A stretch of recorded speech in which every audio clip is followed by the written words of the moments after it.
Well, thanks everyone for being here. We appreciate you spending some time with us this afternoon on what's an important topic for everyone to be wrapping their heads around.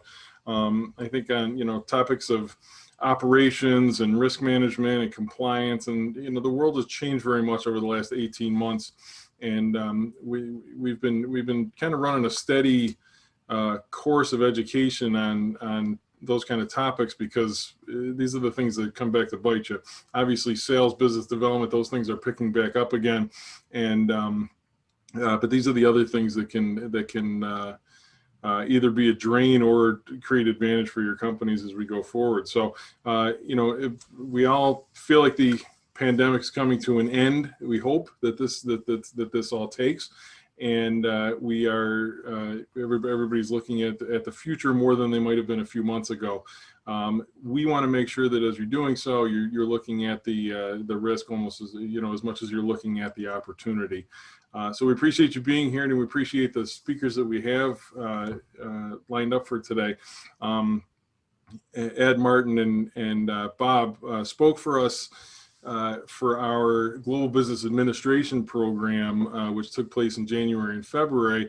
And they had back-to-back presentations the one day on risk management in the financial segment of the program. And it resonated very well. There was a lot of good questions and certainly a lot of things that people didn't have top of mind. So I reached out to them several weeks ago, and I said, would you guys be interested, actually right afterwards, would you guys be interested in re-upping that presentation, but in an expanded version in the Global Business Academy. They only get 12 to 15 minutes to speak. It's very quick hitter. So we want to give them an opportunity to expand on their presentations, rope in this post-pandemic theme that is definitely a different conversation now than it was 5 or 6 months ago, and open it up to a wider audience than just the students in the Global Business Academy. So appreciate them being here. We're going to do formal presentations today, not a roundtable discussion. We're going to start with, I got my list here. We're going to start with Martin McCormick, who's the Managing Director for Bannockburn Global Forex. I'm going to follow up with Ed Arnold, who's the President of Trade Credit Insurance Agency.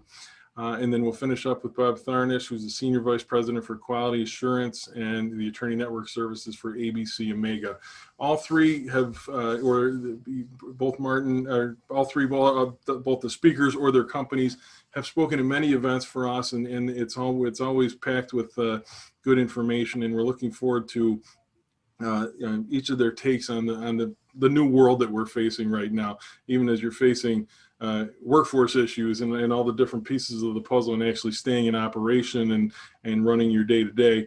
As you look to the future, here are the ways the world's changed, and here are some questions you should be asking about your own operations to make sure you're in the right place moving forward for growth. A couple things. I want to thank our sponsors for our webinar series, which is Calamar and Sheerex. They've underwritten us, and we're able to put on these programs for you throughout the year. I think this is our 4th or 5th webinar this year. As far as ground rules, we're going to do a Q&A at the end. We'll have some time reserved for that. But what I'm going to ask you to do is, because there's a lot of technical pieces to what we're going to talk about today. If and when you have a question, go ahead and type it in the chat so we kind of get the question out there. If it's an easy one to answer, we'll work it right into the conversation. If it's something that's going to take a little more discussion, we'll wait till the end and everyone can weigh in on it. So with that, thank you again for being here. Thanks to our speakers. And actually, we will turn it over to Martin McCormick from Bannockburn Global Forex.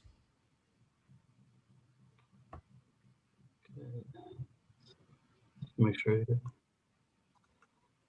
you see that screen. Okay. Yep. Okay, perfect. So first off, thanks, Craig. And I guess I should introduce myself. As Craig said, I'm with Bannockburn Foreign Exchange, and I've been in the foreign exchange markets since 1989. I spent most of my career with 2 large regional banks based out of the Midwest that you would be familiar with. The first being KeyBank, and the second, Fifth Third. And then I spent several years at Citibank on the corporate foreign exchange desk. From there, I joined Bannockburn, which I guess I'm a little bit biased, but it's probably the best foreign exchange provider that I've worked with, and I'll get into reasons for that. Yeah, my goal today is really less about promoting Bannockburn, although I will fill you in on our services.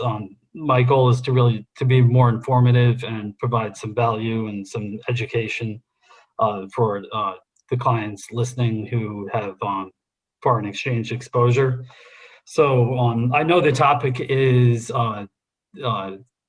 mitigating risk in the post-pandemic environment, but in my opinion, the foreign exchange markets, I guess the biggest thing that came to light was that it never stopped. You know, during the pandemic, the foreign exchange market continued to flourish, and it was as busy as ever.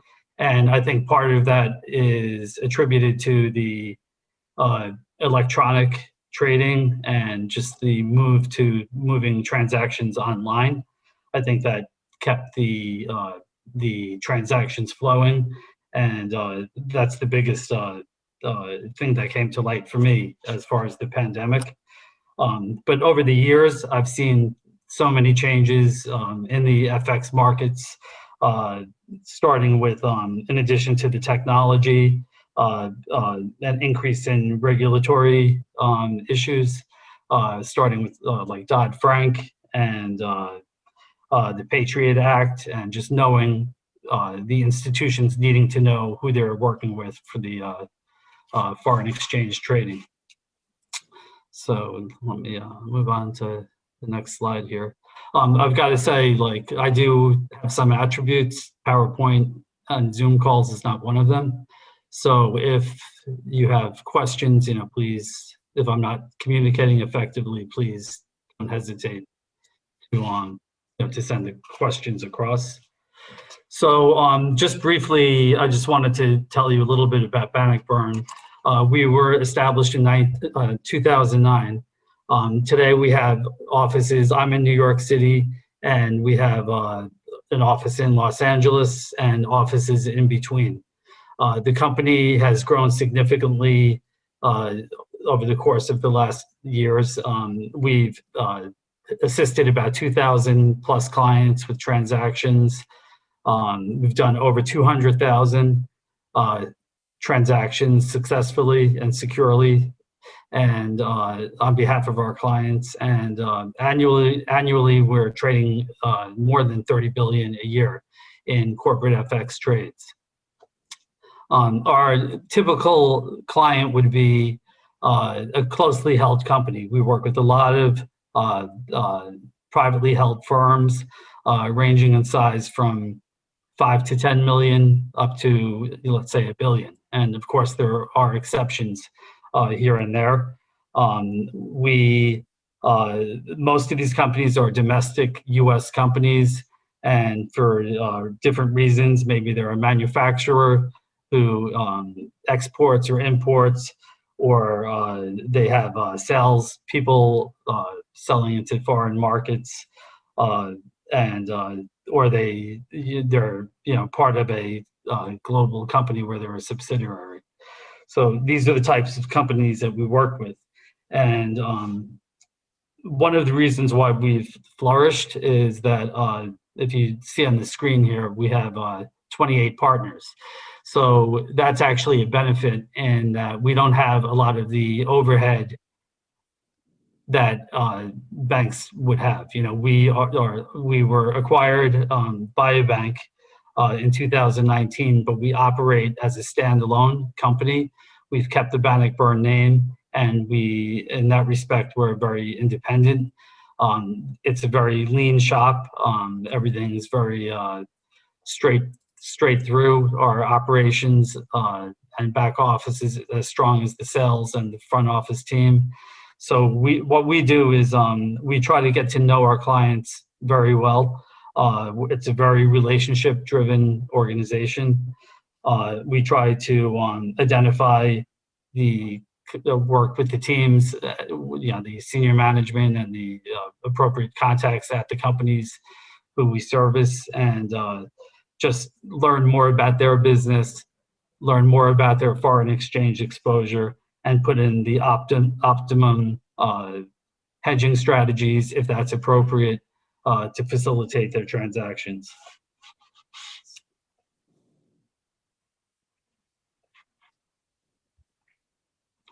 And so just a continuation, really it's a matter of educating the clients that we work with.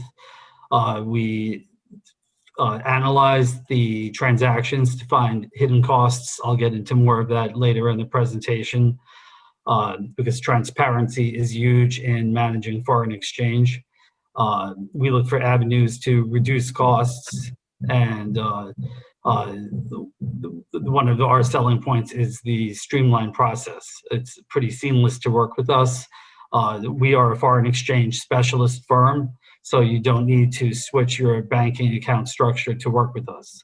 So you can continue to work with whatever bank you're working with, and if you want to work with us as specialists, it's very simple to do. And we develop and customize appropriate hedging and risk management programs for our individual clients. It's not like a one case fits all situation. So this slide here, it's just common questions that come up. It's pretty common sense stuff if a company is involved with or embarking on a foreign program or expanding. The one question on here that stands out to me the most, and I get the most from the clients, is, will I need to set up a bank account in the country that I'm potentially doing business in? And I'll get into that again later in this presentation, but it really depends. It's not necessarily a definitive thing that you need to do that. We have products that we offer that can help you perhaps avoid setting up a bank account in the country that you're looking to transact in, and provide a cost savings. But I'll get into more of that as the presentation goes on. So for those that don't know, the foreign exchange market is like one of the biggest. It is like the most active capital markets operation going. So on a daily basis, there's more than $6 trillion that are turned over. It's a 24-hour market, so it really never closes. When New York closes, New Zealand will open up on Sunday. And it's, as you can see there, it's the most liquid market. There's more FX transactions done than the global equity and fixed income markets combined on a daily basis. The key trading centers are New York, London, Frankfurt, Tokyo, Sydney. So it's truly a global 24-hour situation. And of course, the most commonly traded currencies would be, like, for instance, the euro and the US dollar, the Canadian dollar, the Mexican, most of the G10 currencies would be the most popular. The one thing that makes the foreign exchange market different from other capital markets is that it's changing a bit. It used to be like the Wild West, like there was very little to no regulation when it comes to foreign exchange. And it's still more, the regulatory area is still more limited than these other markets. So when it's the reason why we have this here is for the client to be cautious, because there's so many providers out there, so many foreign exchange providers, and it's really customer beware. So the products that you're being sold or the price that you're being quoted, there's really no restraints on the provider that you're working with. So it's important to work with a reputable source and just be cautious, when you're conducting your business.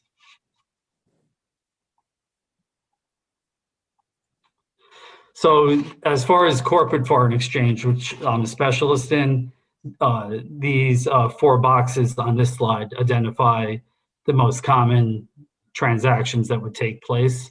The first being is a spot contract. And generally that's if you have like an immediate invoice that you want to pay, or you've received a payment and you want to convert that immediately. Generally, trades settle within 2 business days.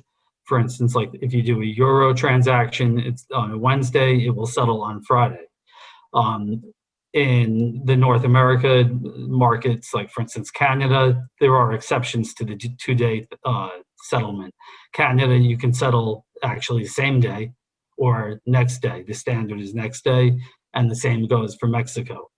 And even in the case of the euro or other currencies, European currencies, we are able to actually settle same day if it's done by early morning hours, and we can also do next day. But the standard, I would say, for most currencies is 2 business days. The other product that would be critical to a corporate company looking to hedge would be a forward contract. And the way I would explain that is you would take like the wholesale rate or the spot price and think of it like a loan. Let's say you have a payment that you need to make 3 months from now. For example, let's say you're buying euros. Typically, we don't require a margin deposit up front. So what would happen is you would take the spot price and the ultimate 3-month price on the forward would be based on the interest rate differentials between the 2 currencies concerned. So since we don't charge a margin deposit, we're essentially lending, if you're a buyer of euros, we're essentially lending you the US dollars for 3 months to lock into an exchange rate in advance, and you're lending us the euros. So whichever interest rate is higher, it's going to cost. So like if you buy a euro contract today and you go out 3 months, it's going to get a little bit, there's going to be some points charged for each month, which would represent the differential between the interest rates. And that's the primary driver, it's for the forward contracts. The other thing that's very common with corporate foreign exchange is currency swaps. Let's say you lock into a forward contract and you're locked in for 3 months, and you're a manufacturer and your product is delayed, and let's say you need another month to pay. What you can do is we would buy and sell to cancel out your original contract and extend the terms of your contract out for another month. The swap is very common, and essentially what happens is when you buy and sell, you're going to have it's going to be based on your contract rate versus the market price at the time the swap takes place. You're going to have a net or gain loss on the front side of the swap, and on the far side, you're going to make that up. So you're hedged. It's not going to be like perfect, but you pretty much protected yourself. The swap allows for that to happen. Other products, which I'm not going to get into like specifics, you can do currency options, regardless of the size of your company. If you're a smaller company, all of these products are available to you just like they would be to a multinational company. But a currency swap is basically like an insurance policy. Let's say a company was looking to acquire a U.S. company was looking to acquire a company in Europe, and they were uncertain that the transaction would ultimately take place. It's not a 100% certainty that the deal will close. So an option is a good alternative where you can basically buy, you put down like a premium, for example, to buy at, let's say the euro is trading at $1.10. So you buy an option like at $1.13. And 3 months from now, when your transaction comes about, you've paid your premium, and let's say it's trading at $1.20. You can exercise your option, and you essentially made up the premium. You basically covered yourself, so you're able to protect against the unknown. And that's the key thing in the foreign exchange, especially the corporate foreign exchange, is you want to focus on your business. You don't want to mess with the markets. You're just looking to protect yourself. And all of these products, like the forward contract and the options and the swaps, it's all leading to protecting your underlying business.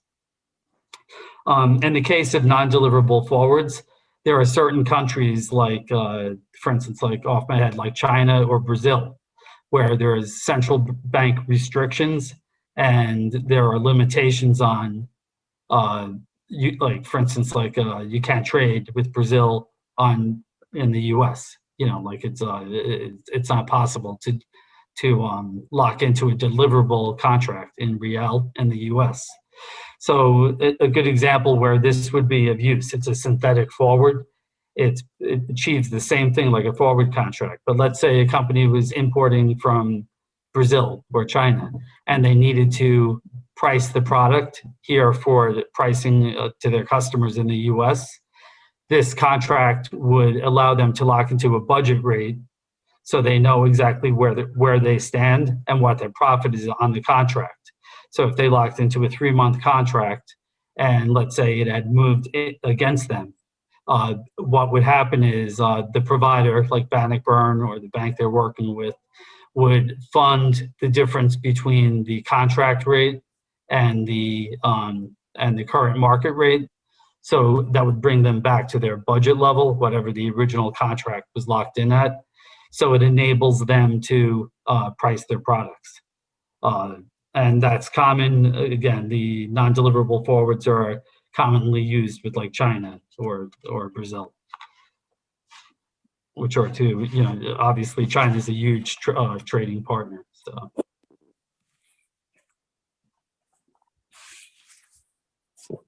Being the New Yorker, am I talking too fast?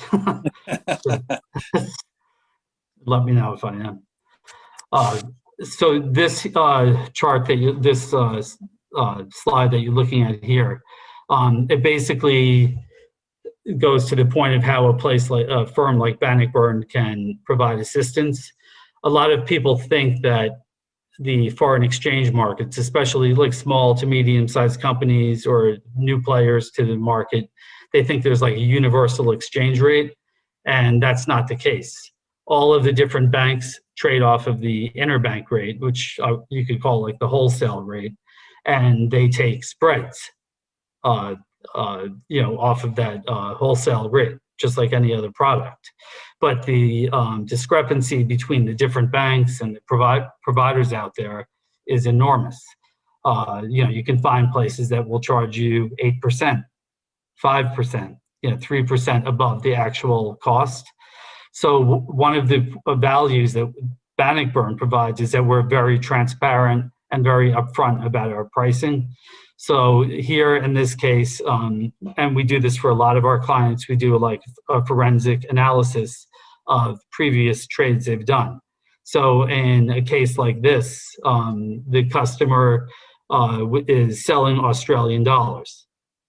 So it just shows you, if you look to the left, where is it? You can see like on August 9th, they had a transaction where they were selling Australian dollars. The interbank rate, the wholesale rate, was 66 cents, 0.6670. And the day's high was 68.18. And the low was 67.79. And the mid rate, to be fair, what we try to do is like find out how the client is being treated by their supplier. So it's very difficult to time exactly when they did the trade. So to be fair, we typically use the mid rate, between the high and the low, to determine approximately what kind of spread they're seeing. So in this case here, the client, where do they execute?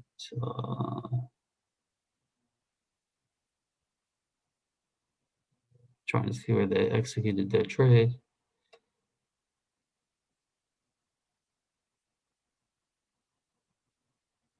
I'm going blind here. So in this case here, I can't see where they executed, but you can see in the highlight there in the yellow, we're able to. I'm sorry. The red column that I identified as the interbank, that's actually where they executed the trade. So if you look at that top row, they got paid 86 cents for the Australian dollars that they sold. And the mid for that day was almost 68 cents. So that leads you to the right-hand side where that's the spread that they're being charged by their bank. So if we look at this client, like on an annualized basis, it's a six-figure savings that we can identify and help the client to save some costs. Now, I'm not saying that Bannockburn doesn't charge a fee, but it's we're very transparent. So we would come up with a spread that makes sense, and we would stick with that spread. And we take the guesswork out of, are you getting a fair price? So that's the slide there.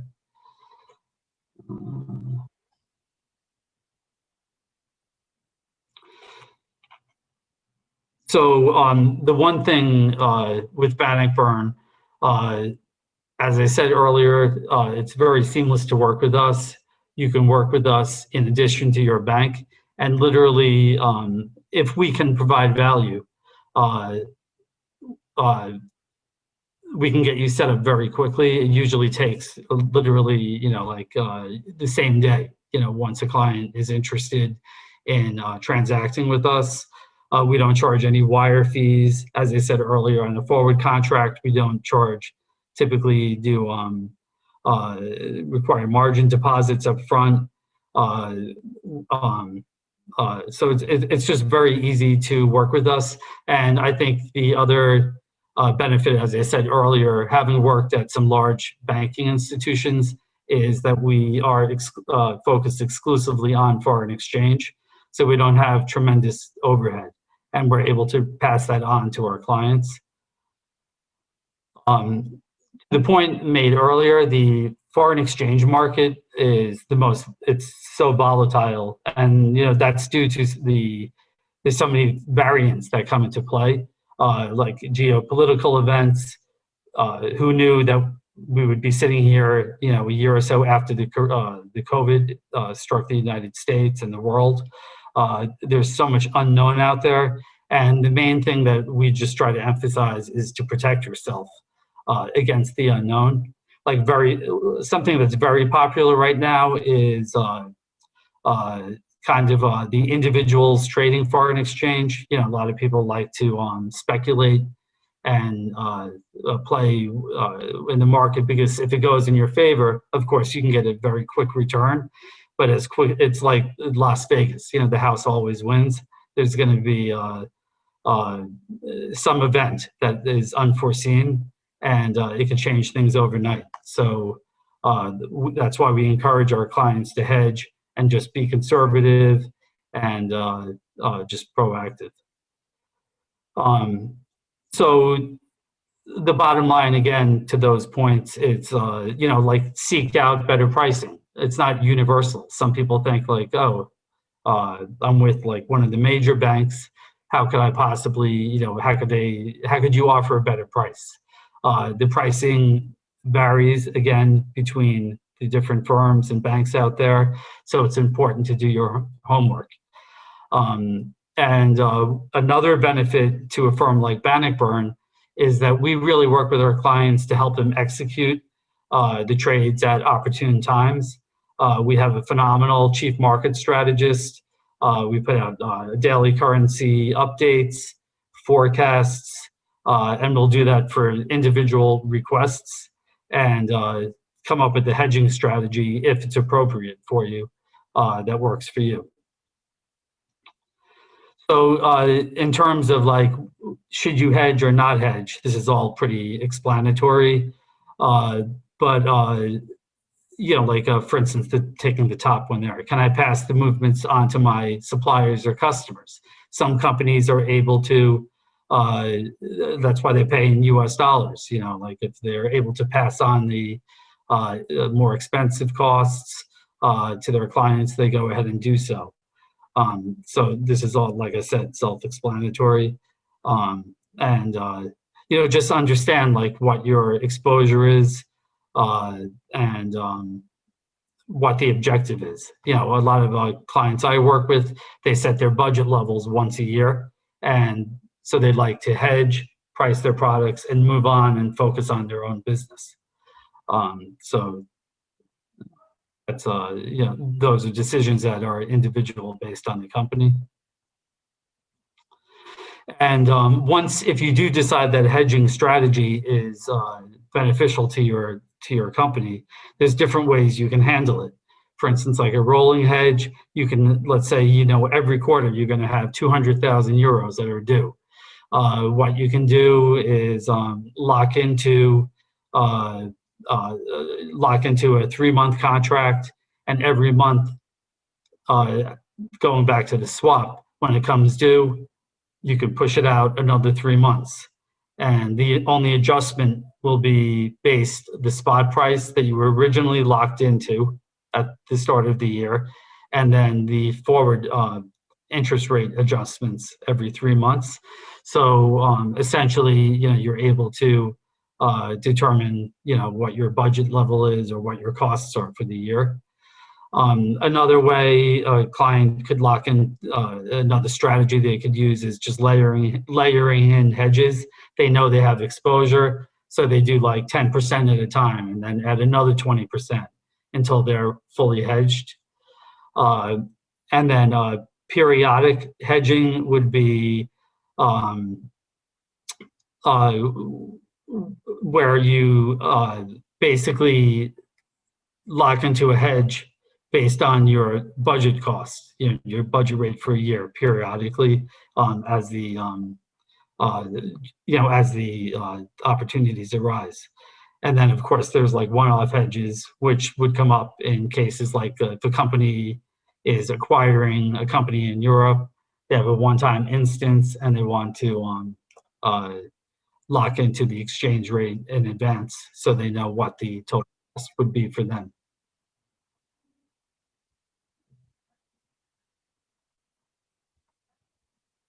So this here is similar to the chart I showed you, or slide I showed you with the Australian dollar. In this case, it's just a company buying some Canadian dollars. And again, but what it's showing you here, in this case, they are locking into a contract to purchase Canadian dollars at 130. So for a 1 month period of time. And in 1 month, let's say the Canadian moves to 135. You know, technically they've lost money. And if it moves to, you know, like to the 125, you know, they've protected themselves. But the main point of this is do something. If you have exposure that you know that is known and it's very highly likely going to take place, it's better to take the exposure off the books, lock in. Don't worry if the dollar strengthens or weakens. Just secure your profitability.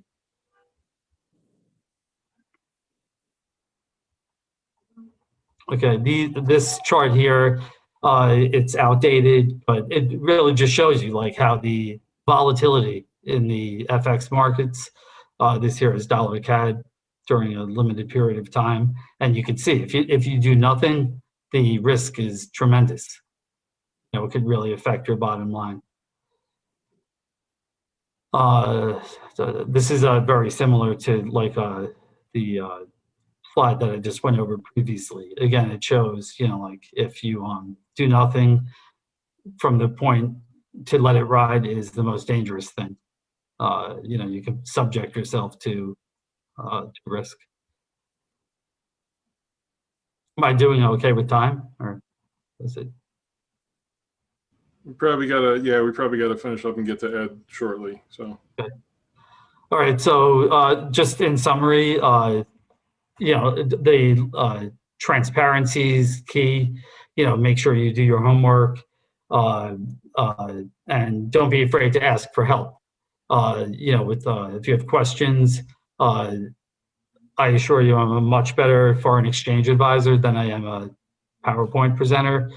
And, you know, just ask people to, foreign exchange product specialists to provide assistance. And that's pretty much it, I think. I'm covering the Western New York market as far as corporate sales for Bannockburn, and my colleague Drew Collins, he's like the National Business Development Manager. So you can reach out to either of us, you know, if there's any interest or any questions that you have. And then finally, the slide here, it's just commonly asked questions. So you can peruse through that slide at your own you know, at your own leisure, but there are common questions that come up as far as hedging. So I guess the key point is, you know, just to be cautious, and if you have known exposure, to take action rather than just let it ride. That's my advice. So thank you for your time. And I don't know if there's any questions. I guess we'll get back to that. Thank you, Martin. Appreciate it. And I'll mention too that the World Trade Center Buffalo Niagara, but the World Trade Center Association has a great relationship with Bannockburn, and we work very closely with Martin and Drew and their team there. And it's a great resource that anybody who's a member of any World Trade Center has access to. So just keep that in mind. You have questions or you want to make a contact, we can funnel those requests for you. And thank you, Martin. Let's turn it over to Ed. And it looks like things are sharing. So, although I think I see the background slide, Ashika. I see the speaker's view. Perfect. Thank you. Take it away, Ed. Thank you. Well, good afternoon, everyone. And thank you, Craig and Ashika, for inviting me to do this. I want to just give you a brief background. I've been involved in international business for most of my life. The last 14 years, I've been looking exclusively at credit insurance, working exclusively with credit insurance. Trade Credit Insurance Agency is my business, TCIA, and today I will let you guys be the first to know we just opened up a new office in Philadelphia. So most of our team doesn't even know that it's official yet, but it just became official seconds before we started this presentation. So we're excited about having another. That's actually our 8th office across the United States. What I'd like to do is I've got my presentation that we're going to walk through, but I'm going to touch on it very lightly as we go through and kind of give the highlights, and then talk a little bit about what's going on today and what we expect to go on, you know, in the next 12 months in terms of the economy and credit insurance and risk. So credit insurance is, and this is the next slide, is basically it's insurance against non-payment risk. So if you have a company that's selling to another company, we can insure their receivables, and typically if they don't get paid, they can file a claim and they can collect 90%. So it's a way of making sure that if you're selling to somebody on terms and you're giving them 30, 60, 90 days to pay, that they can, that if they don't pay you, you can collect on the insurance. And it gives you that comfort level to go forward. So in the next slide, you'll see that people have different ideas about what credit insurance can cover. And I just want to tell you, it's very flexible. You can cover domestic sales, you can cover international sales, you can cover all of your sales, you can cover single buyers, you can cover multiple buyers. You know, it's flexible according to your needs. So it's always worth having a conversation rather than excluding yourself because you've heard that, you know, it only covers, you know, one of those many items. In terms of risk, the risk is really non-payment risk, and there's two types that they classify it in. One is commercial risk, and that's when you're selling to a company and that company doesn't pay you. And that can either happen because of bankruptcy or just, you know, a slow pay situation. And the other is political risk. And political risk is when you don't get paid for political reasons, like the country that you're selling to is defaulted and there's no money leaving the country, or there's a war there suddenly, or in one case recently we have a customer that is selling some capital goods to Russia, and they were concerned that they would put a lot of money into building these capital goods, and before they could sell, the US government might put an embargo on Russia, which is a very reasonable concern, and that's a political risk that they would insure against. Also, if you're selling directly to a foreign government or a foreign municipality, even if it's you know, a city or a school system that's run by a municipality in another country, that could be a political risk. So credit insurance is typically short-term insurance. It covers most comfortably sales of 180 days, with terms where you give your customer 180 days or less to pay. Most of my customers give their clients 30, 60, 90 days to pay, sometimes 120. And as you go out and give them longer and longer pay periods, it gets a little bit more risky and it gets a little bit more expensive. And in some cases, rare cases, we'll look at insuring large capital goods sales for longer, sometimes up to 5 years. So there are some extraordinary circumstances where we'll look beyond the short term. So there's really four, and I'm sorry, I forget to tell you to switch the slides. We're going on to slide number 5 now. So one more, yeah. And there's really 4 major reasons why you'd buy credit insurance. The first one is protection against non-payment risk. And it's interesting now we can kind of talk about, you know, what's happening and what's happened in the last year. And in the last year, during the pandemic, the insurance companies and my customers, unfortunately, experienced a record number of losses.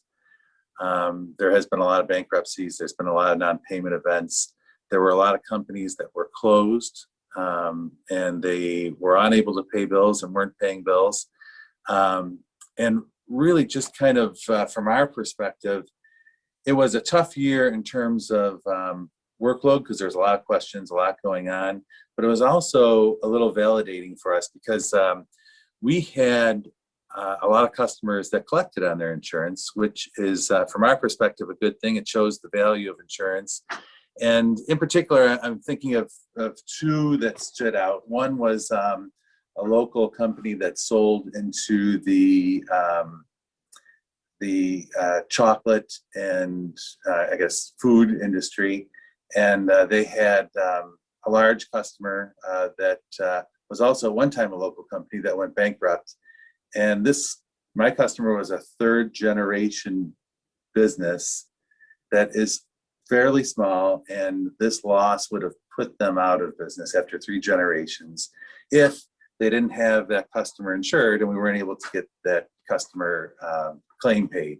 So it feels really good when you know that you know, somebody that's buying credit insurance, it makes a major difference to them when things get tough. Another company is a manufacturer that sells into the retail side. They had a multi-million-dollar loss, and they also were having a hard time during the crisis. And not only did getting the claim paid keep them from going out of business. At the time, they were actually unable to meet payroll, and we actually got the claim payment expedited, so they got paid earlier. And I think even without getting the claim payment expedited, they may have had some problems, but because they got the claim payment, they were able to survive. And there were a lot of other claims throughout the year that I can't say that they would have put our customers out of business, but it just feels good that when things get rough, the insurance was in place. It makes us feel better about our jobs.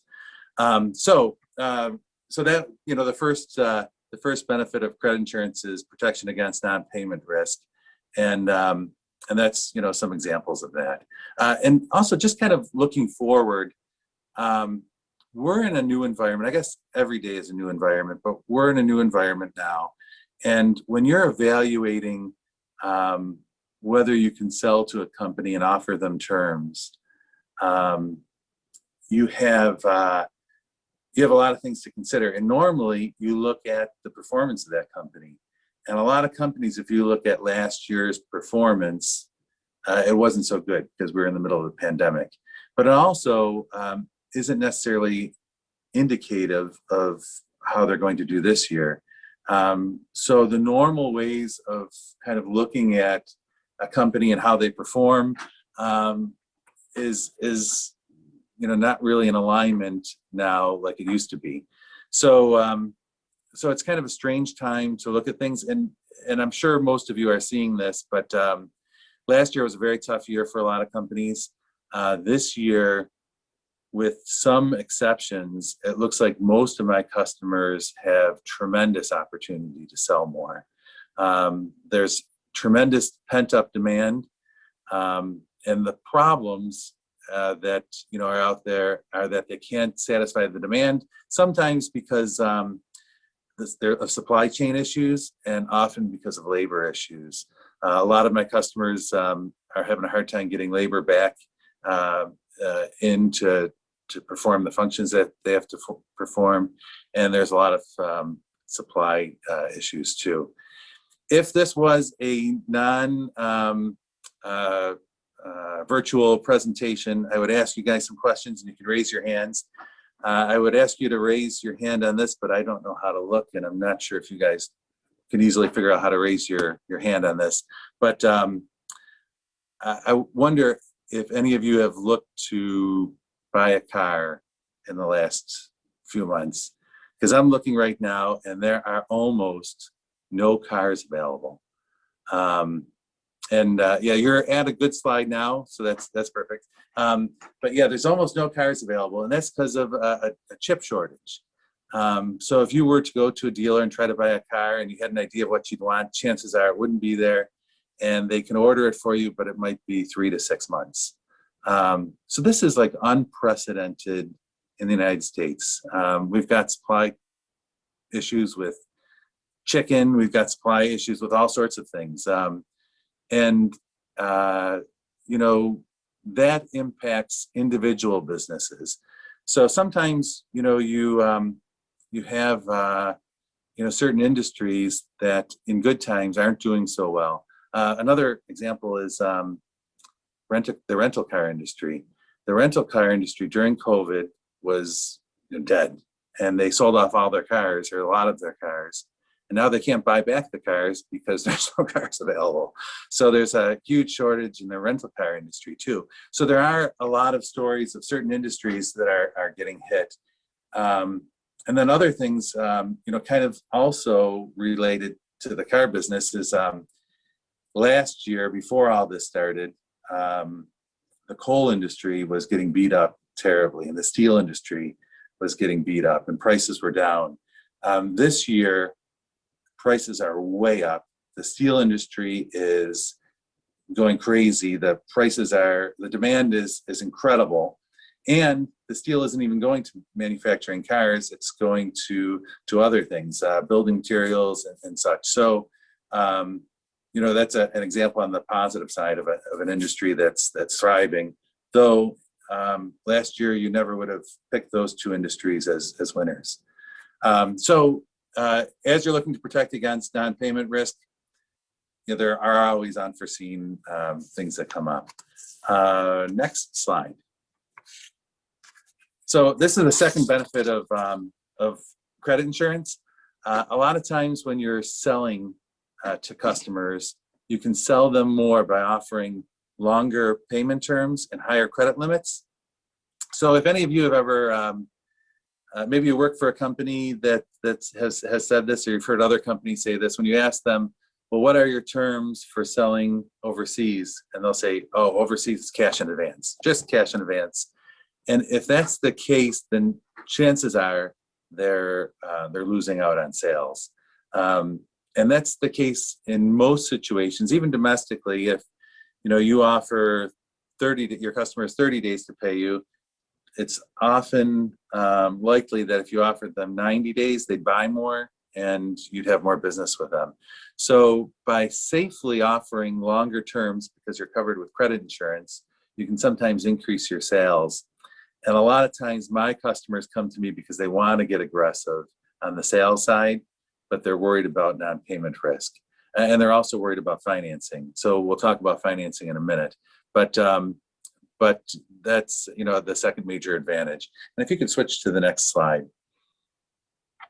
Here you see, when you're selling to a customer, either domestically or abroad, if you offer them open account terms, it builds trust. It adds to the ease of business. If you have a customer that you're selling on a letter of credit basis, for example, that can be very cumbersome, paperwork intensive, where if you just say, pay us in 60 days, it adds, some fluidity to the process. And then the next slide is kind of just a cautionary side. So companies that offer terms to foreign buyers or to domestic buyers are really actually lending them money. They're a lender. So if you build a product and it costs a significant amount of money, you ship it to a customer and you give them 90 days to pay them. And say it's a $100,000 piece of equipment. You're really lending them $100,000 until 90 days later when they finally pay. And this is the way that companies really should think of offering terms. So when they go and approach customers, they can feel comfortable asking questions about, how did you guys do over the crisis? Do you have all your employees back? Can we see financials? No bank would lend to a customer unless they looked at, their financials. Certainly not for large dollar amounts. So companies should feel comfortable talking about financial issues with their customers if they're offering high credit limits and longer terms. With credit insurance, sometimes you can avoid that, because if the credit insurers are comfortable with your customer, you don't have to necessarily do all the due diligence yourself, because they've already done that for you and they're comfortable with it. Next slide, please. And the next slide is, yeah, that's good. Yeah, so the next slide is improved financing. So this is the third major reason why companies buy credit insurance, is because they can borrow more against receivables when their receivables are insured. So banks will lend more against domestic receivables. And in the United States, and this is key, when companies are exporting and they want to borrow against foreign receivables, banks will not let them do that. It's just a matter of policy. Sometimes some banks will lend against Canadian receivables, but outside of the United States, they can't really get a lien on the receivables, so they won't lend against foreign receivables unless they're insured. So insurance is a way of borrowing against foreign receivables. And again, if you're being aggressive and you're offering longer terms to customers, sometimes that creates a cash flow problem. And being able to go to a bank and borrow against those receivables is key. The last point on this slide is lenders, when they're looking to lend against receivables, one of the flags that sometimes comes up is concentrations. So we're working with a customer right now. They have 65% of their business with one large company, and they're trying to borrow against their receivables, and their lender is concerned about the concentration. A concentration is defined as any one customer that represents 25% or more of your business. And by ensuring your concentration, your risk, you can help the bank feel more comfortable and hopefully overcome that reluctancy to lend against your receivables. So the next slide, I think I'm going to gloss over the next 2 slides just to not get too lost in the detail. And one more, and then the last major benefit of credit insurance is information. So we do have, the credit insurers have information about companies all over the world, all over the United States, large and small, and they can help you make credit decisions, and they can bring to light some issues. So, you know, if you've got a customer that you want to sell or a prospect you want to sell, you run it by the credit insurance company and they say, yeah, we're comfortable giving them a credit limit of $10,000 or $10 million, whatever it might be. Then you have some level of comfort that that company is doing well. If you use the insurance, you're protected with the insurance. Sometimes they'll come back and they will, and they'll say, oh, you know, we know this company. They've been losing money for the last few years. They're starting to string out their other suppliers, and we just don't feel comfortable insuring them. And that gives you some idea of the risk involved with selling to that customer on terms. And you can certainly take on that risk, but it alerts you to a problem. And a lot of my customers will offer terms when they can get them credit insured, and won't if they can't get them credit insured. So that's, you know, just an added benefit of working with credit insurance is that information, especially now that information is so hard to get. And, you know, this is probably a good time to talk about what's been going on in the credit insurance market specifically. In the last year, as with most businesses, there's been some turmoil in the industry, and some of the insurance companies became very conservative because they were seeing a lot of claims. So where, you know, if you had 100 customers before the crisis, they might have insured 98 of them. Maybe they would have insured 100 of them. During the heart of the crisis, they were much more conservative, and maybe they were insuring 75 or 80% of them. And now that they view us as coming out of the economic, I guess, aspects of the pandemic, they're getting more aggressive again.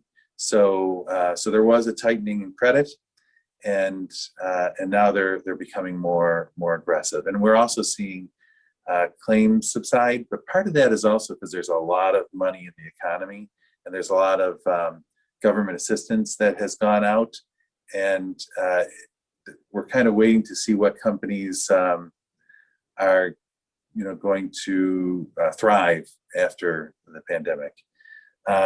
So that's kind of what we've been seeing in terms of the market in general. It's been very conservative. It's starting to open up a little bit. And our role, we're a broker, so we work with all the different credit insurance companies. And our role this last year has been more important than ever, because when you're working with a company that becomes more conservative, often it's time to look around and see if there's other companies out there that are less conservative. And we've been moving people around to different insurance companies and helping them solve their own issues, because when you can't get insurance on your customers and you perceive, you know, the increased risk, it's a problem. So we've been doing a lot of work kind of moving customers around to more aggressive insurers. Next slide. So this gives you an idea of the industry. We're a very small industry in the United States. There's probably, all in all, maybe 10 credit insurance companies in the United States. We work with them all. And it's good to have all of them out there. The more, the better, and the more they compete against each other, the better off we all are. And our role is to help them compete. You'll see on the left-hand side is XM Bank, and XM Bank's a little bit different than the rest of them. XM Bank is a government entity that is designed to support exports only, so they only insure export sales. But they are also usually stronger during crises than during normal times. So they step up and take on some additional risk when crises occur, where, like I said, the private sector, some of the companies got a lot more conservative during the crisis. So XM Bank is on the one side. The other is all the private sector suppliers, and it's just good to know what all of them can do. Next slide, please. So I just want to kind of give you an idea of the cost of credit insurance. So there's a few things that go into the cost of credit insurance. Country risk is one of them. So if you're selling to a very risky country, say Argentina, is going to be a little bit more expensive than if most of your sales are in Canada. The size of the credit limits is also going to affect the premium rate. So if you've got 100 customers with $20,000 credit limits, it's going to be cheaper than if you've got 5 customers with $20 million credit limits. The higher the credit limits are, the higher the cost, and the more spread out the risk is, the more comfortable the insurer is, and the lower the cost. But what impacts premium the most is usually sales volume. So if you've got a company that's doing 100 million in sales, you might pay 6 or 7 or 8 cents on $100 worth of sales, so 0.0678%, or we say 6 cents on $100. If you've got a company that's doing 50 million in sales, you might spend 10 cents to insure $100. And then if you've got a company that's doing, say, 3 million in sales, you're probably going to pay a minimum premium with the private sector insurers, and that's $10,000. But in any of those cases, you're always paying a fraction of 1%, and in most cases, a very small fraction of 1% to insure your sale. And most companies, when they offer terms, they offer a cash upfront discount. But if you really look at it, if they give a customer a 2% discount for paying cash up front, they're really charging them 2% for taking terms. And the cost of credit insurance can protect them, and it's a small fraction of 1%. So it usually is covered in that capacity. So the next slide just talks about us as a broker. Whether it's us or somebody else, it's always important that a company works with an insurance broker. Companies that buy directly from the insurance companies, they don't have any competition involved in the process, and they end up with policy structures that aren't as good and pricing that's definitely not as good. There's no disadvantage to using an insurance broker.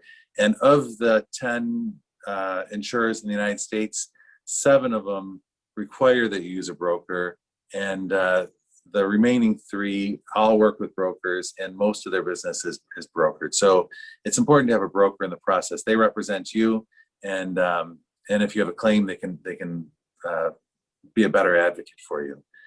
The next slide I just always add is a new day in finance, and we're certainly in a new day again.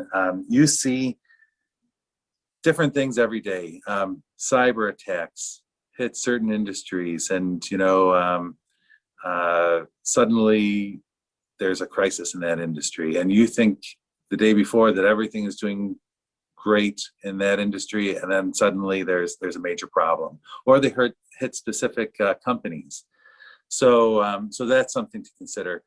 We also I think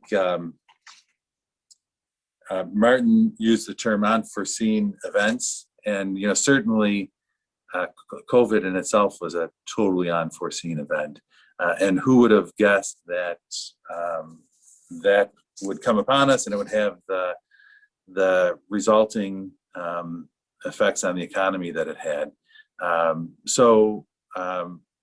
More than ever now, I think we're aware of some of the things that can happen that can bring down strong companies and wreak havoc in certain industries, without notice. That kind of gives you a rough idea of credit insurance, gives you a pretty good sense of what's going on out there. And I will look forward to questions at the end. Thanks, Ed. I appreciate it. One thing I love about your presentation is that in this effort to protect yourself, you're actually positioning yourself to make better deals and negotiate better. I think a lot of people think about the protection piece of it, but really there's a very proactive piece to what you do. That puts you in a different position. So thanks for that presentation. Again, we'll do any questions, throw them in the chat, and we'll get to them at the end. Let's move to Bob at ABC-Amega. So we've made the deal with Martin. We've protected ourselves with Ed, and now we got to get the cash. So I'm going to turn it over to Bob and ABC-Amega, another great partner of ours. So Bob, I'll let you take it from here. There we go. Can everybody see my screen okay? Yep. Okay. Well, I first want to thank WTCVN for this opportunity to join you all this afternoon. Following Ed's and Martin's lead, let me just give you a quick background. ABC-Amega does business as American Bureau of Collections. We're a contingent fee-based worldwide commercial debt collection company. I joined the company in 1978. 1 year and 1 day after my wife and I were married. So she's put up with me for a year and a day longer than ABC has. My prior experience to that, before joining ABC, I was in the U.S. Army. I was a U.S. Army Ranger, and my job, I worked in military intelligence, and I was a prisoner of war interrogator, which skills I found to serve me very well as a debt collector, believe me. The interesting thing is I actually met my wife at Fort Benning, Georgia. We were in the same unit, and she was actually a prisoner of war interrogator as well. So we've raised 5 kids, but they didn't get away with anything through the years, having 2 interrogators as parents. Today's session, it's focused on kind of in the pandemic and post-pandemic. But really, in debt collection, not a whole lot has changed because debtors are debtors, whether there's a pandemic going on or a hurricane hits their area or whatever. So what I thought I'd do is first walk through some kind of an overview of some things to keep in mind before the sale and shortly after the sale. And hopefully you won't have to experience having to use a company like ABC because the customer will pay. So the first thing, there we go. These are the things I'm going to cover. We'll talk about the internal collections process and then some global considerations in around the world if you do have to employ a debt collection agency like ABC. So let's talk first about establishing an internal credit and collections policy. Some of the steps you want to keep in mind to take before the actual sale happens is I'm not getting paid for this by Ed, but consider investing in trade credit insurance. We actually deal with a lot of claims that are placed by trade credit insurers around the globe against customers of their policyholders that haven't paid them. So I think it's a good investment. It's a good way to protect your international sales. Ed, I'll bill you at the end of the month for that. Know your customers. Make sure you do your due diligence and your credit background checks with your customers to make sure you know who you're selling to. It's unbelievable to me. A lot of times we'll get a claim in from a client against a company that says it's Joe's Trucking Company, when in fact the legal name of the customer is JLT Incorporated. And yet, and the client doesn't even know, the creditor doesn't even know who they're actually dealing with as a company. So it's important to know your customer before the sale. Do some background investigation on the country that you're selling into internationally. Ed talked a bit about that, the country risk analysis. I'm handling a claim right now in Burkina Faso that was sued about 2 or 3 years ago. And the lawsuit has not progressed at all because of the political situation in that country right now. So it's important to know the country that you're dealing with, where that customer is located. Take into account any OFAC or SDN situations. The US government has imposed trading sanctions against 5 different companies right now that we can't even accept a claim against a debtor in that country or accept a claim from a creditor in that country. There are, in those countries right now, let me see if I remember them all, Cuba, North Korea, Iran, Syria, and Darfur, Sudan. Those are the 5 right now that are on the OFAC list that we can't accept claims from or into. There are several other countries where they are on the specially designated persons list, where like Venezuela is one of them, where if we're going to accept a claim against a company in that country, we have to actually run an SDN check against the company name and the principal's name of the company to make sure they're not on this list, because this list is designed to protect against money laundering, and anybody on that list is considered a threat to or a possible money launderer. This is just a quick example of the spreadsheet that we keep. It shows the tier 1 countries, which are the OFAC countries. It shows the tier 2 countries, which are the ones that we have to run the SDN checks on. The tier 3 countries that are listed here are just really for our own internal use. We found that collecting in those different countries it's very difficult, and we want to make sure the client understands that when they first place the claim. So now you've made the sale, whatever your terms are. These are some steps to keep in mind to take before the due date of the invoice in question. Always try to maintain contact with your customers. Make sure that the product or service was received or rendered and that they're satisfied with it, so you don't have any surprises when the due date arrives and all of a sudden they say, well, we never got the widgets. Call them, call the customer, email the customer to make sure they receive the invoice. That's the most common stall tactic a debtor uses. Once we have the claim, they say, well, we need a copy of the invoice. And nowadays with email, it's very easy to get to them right away. When I first started my career at ABC, the debtor could buy a week or 2 just by requesting an invoice because of mail time. And I know that they've received a copy of the invoice because our clients send out an invoice when they make the sale.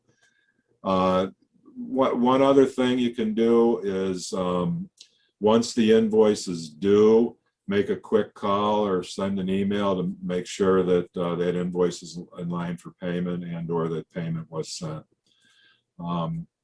You want to make sure at this point that there's no reasons for non-payment. So again, like I said, you're not surprised once the sale or payment of the sale becomes due. You should always build a treatment plan into your credit and collection policy. This is just a flow chart that kind of walks you through some basic steps to keep in mind when you're building that policy. I'm not going to go through everything. Everybody can review this slide at your leisure. After the due date, now the invoice is past due, the customer is not paid. The most important thing is to develop a collections process and then stick to it. I mean, there's always going to be exceptions that are justified, but you want to, for the most part, stick to your credit and collection policy. And you want to have an escalation plan in place. It might be, you're going to send out a series of demands. If you still don't receive payment, you might put the customer on credit hold if they're a regular customer. And you might have, you have to determine what schedule to send out those demands on. and at what point you're going to put them on a credit hold. You're probably also going to want to go through an in-house collection process that includes these steps. This is just a sample. You might want to send a written reminder 1 day or 1 week past due, follow up with a phone call, send a second reminder with a follow-up phone call after 2 weeks. Check your local laws, especially when you're selling internationally. Some countries require that a notification of a past due balance be sent to the customer in writing before you can actually proceed with any third-party collection efforts. Email, when I first started my career at ABC, there was a favorite saying that our lifeblood was the telephone, that you had to make calls to debtors to collect money. What I found over probably the last 5 or 10 years with the advent of email, a lot of times email is a lot more effective even than a phone call. One of the things we found during the pandemic is that debtors are a lot harder to get a hold of because everybody's working from home. So you're going to call the company number, you're going to get a voicemail or no answer at all. So you have to rely on written demands in order to get your message through to the debtor. So that's been a real eye opener for me, having been involved in the industry as long as I have, to really rely even sometimes more on email than phone calls. Some of the considerations to keep in mind if you are selling internationally, you want to be sensitive to the local culture. What are the customary business practices of your customer? You might be able to learn that from any local contacts or local distributors you might have in the country. For one example, what I found is debtors in Latin American countries are much less willing to deal with you if you're coming across with hardcore collection efforts. They respond much more readily to professional, courteous, demands that you make. It doesn't mean your demands can't be frequent and strong. It just keep in mind that they might respond better to a demand that isn't quite as hard-boiled as a typical debt collector might be used to. Relationships are key. Develop rapport with that customer.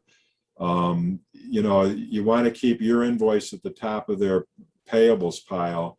So one way to do that is when you do have an opportunity to contact them, try to develop the rapport with that accounts payable person if you can. And that way, when an issue does happen where they haven't paid you, you're going to already have that relationship with the customer. And a lot of times that'll go a long way to getting your bill paid before maybe other creditors that are also waiting to be paid. As far as language goes, this is an interesting one because, again, I've been doing this for 43 years and most of that time has been spent in our international department of working international claims. I have found, you might think that language is going to be a big barrier to communicating with your customer and being effectively collecting the debt. But what I found is language isn't as much of a barrier as you might think it is. Usually the person that I need to get a hold of to arrange for payment is the person that dealt with the U.S. company. And a lot of times because of that, they speak English. So it's been interesting to me that I really haven't been that, it hasn't been that much of a problem with speaking English with the debtors. But we have foreign language speaking collectors on staff at ABC, so if it does end up being a roadblock, I can always enlist the help of my colleagues to get through that language barrier. Let's talk, just to wrap up this session, let's talk a little bit about some of the things we're seeing during the pandemic and now that it is starting to end. A lot of markets have severe economic impacts because of COVID-19. Right now, India is a mess.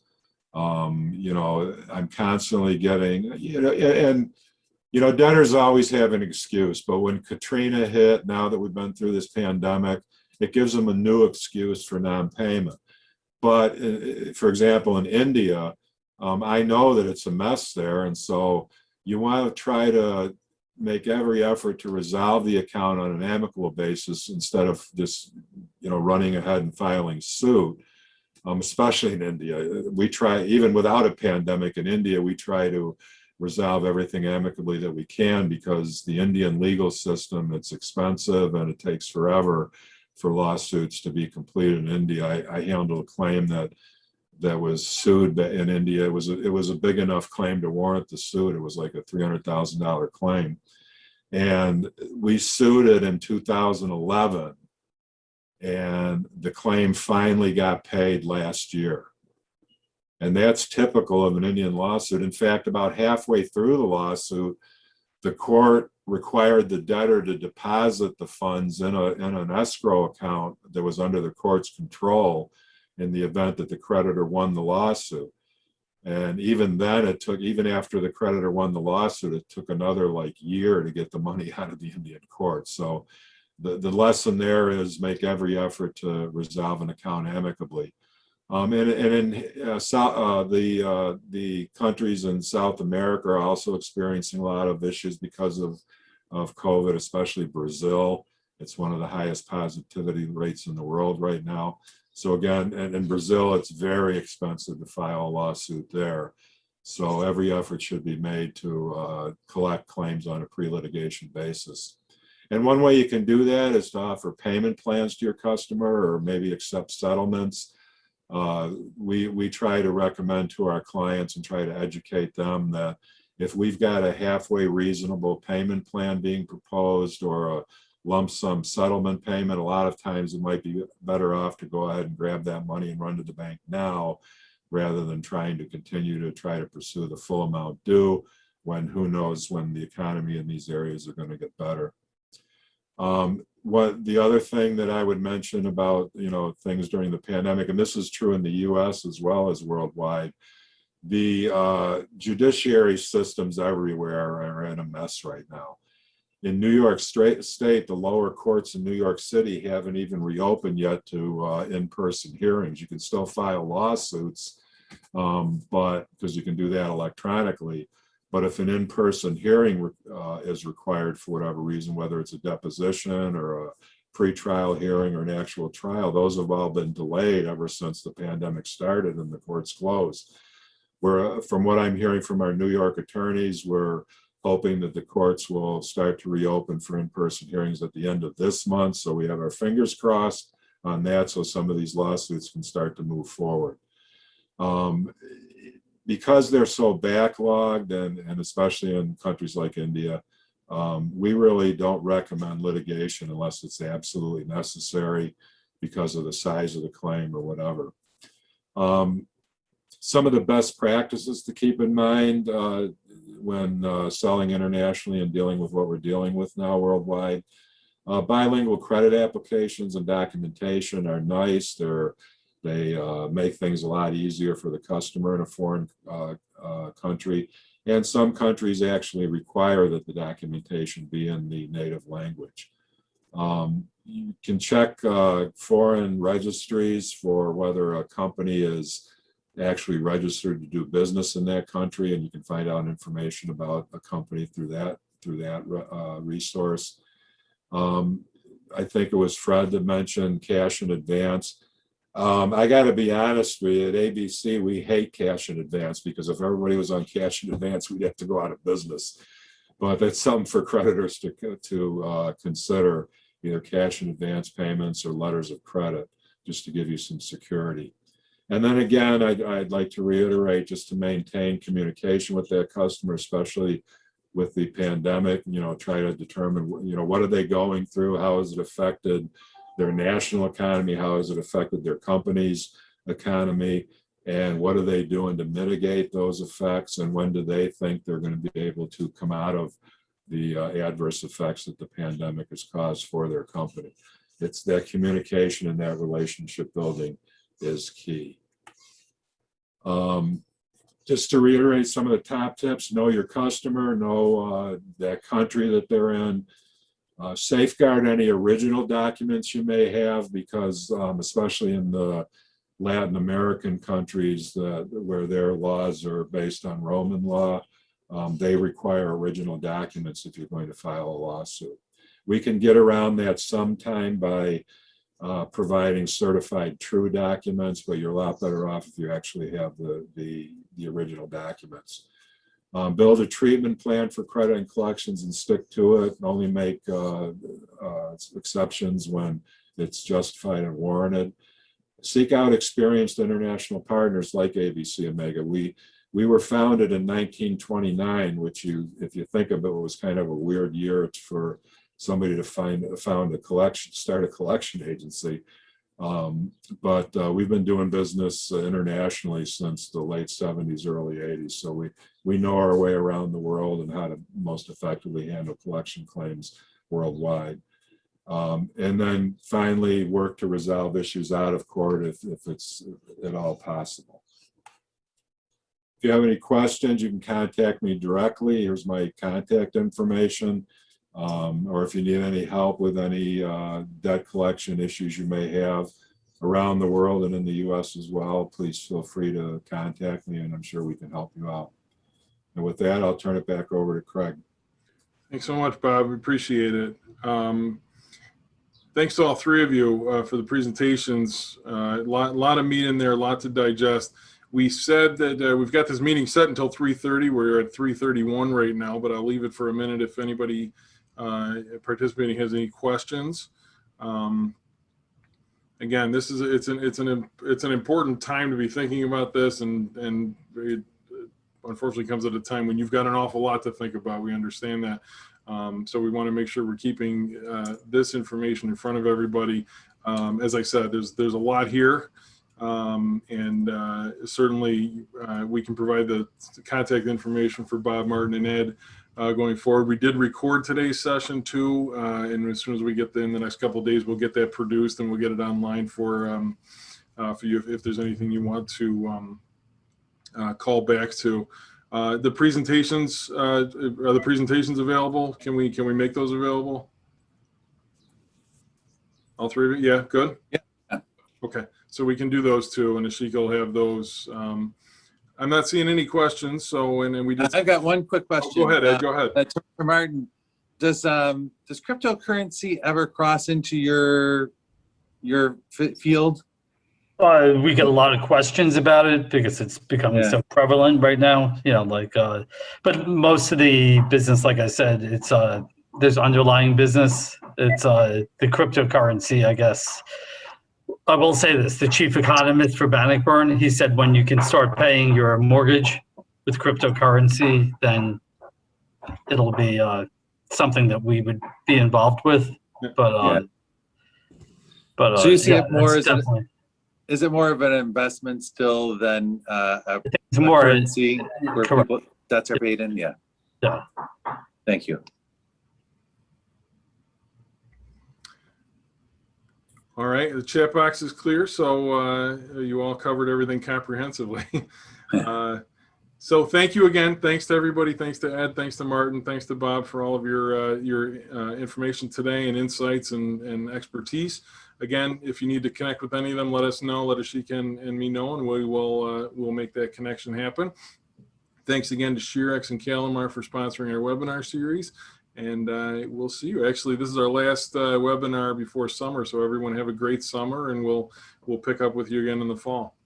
All right, likewise. Thanks, everyone. Thank you. Stay safe, everybody.